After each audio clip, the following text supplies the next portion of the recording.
எக்ஸாமுக்கு வரல? ஒன்றும் இல்லைடா.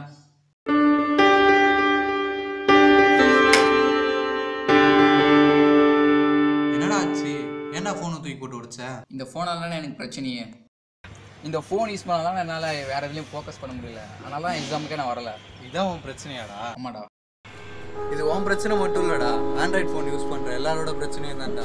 என்னடா சொல்கிறேன்? ஆமாண்டா, இந்த பிரச்சனையை பற்றி லாஸ்ட் வீக் நான் ஒரு ஆர்டிக்கலில் பார்த்தேன்டா. என்னடா சொல்லியிருந்தாங்க? ஆமாண்டா, இன்ஸ்டா, ஃபேஸ்புக் அப்படி சோஷியல் மீடியாலலாம் நிறைய மக்கள் அடிக்ட் ஆகிருக்காங்க அப்படின்னு சொல்லியிருக்காங்கடா. அது மட்டும் இல்லைடா, இப்போ ரீசெண்டாக வந்திருக்க ஆன்லைன் கேம்ஸ்லேயும் அதிகமாக அடிக்ட் ஆகிருக்க சொல்கிறாங்கடா. என்னடா சொல்ல வர நீ? சராசரியாக ஒரு மனுஷன் 2 மணி நேரம் சோஷியல் மீடியாவுக்காக வேஸ்ட் பண்ணுறான்டா. அது மட்டும் இல்லாமல் அவனோட லைஃப் டைமில் 5 வருஷத்தை சோஷியல் மீடியாவுக்காக வேஸ்ட் பண்ணிட்டு இருக்கான்.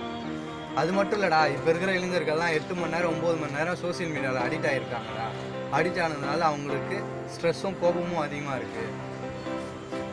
இப்போ என் பிரச்சனை காரணம் இந்த ஆண்ட்ராய்ட் ஃபோனாடா? ஆமாண்டா, அது சொல்யூஷனே இல்லையா? சொல்யூஷன் இருக்குடா. நம்மளோட சந்தோஷம், துக்கம், எல்லா ஃபீலிங்ஸையும் நம்ம பேரண்ட்ஸ்கிட்டையும் ஃப்ரெண்ட்ஸுக்கிட்டையும் ஷேர் பண்ணாலே போதும்டா. பாதி அடிக்ட்லேருந்து நம்ம வெளியே வந்துடலாம். நீ சொல்லியது கரெக்ட் தான்டா. ஆமாண்டா, சோஷியல் மீடியாவுக்காக நம்ம வேஸ்ட் பண்ணுற டைமை நம்ம ஸ்போர்ட்ஸுக்காகவும் நம்ம எஜுகேஷனுக்காகவும் நம்ம லட்சத்துக்காகவுமே யூஸ் பண்ணோம்னாலே முழுசாக அடிக்ட்லேருந்து நம்ம வெளியே வந்துடலாம்டா. இதெல்லாம் மாறணும்டா. இதெல்லாம் மாறணும்னா முதல்ல நம்ம மாறணும்டா. அப்போ தான் சுற்றி இருக்கவங்களாம் மாறுவாங்க.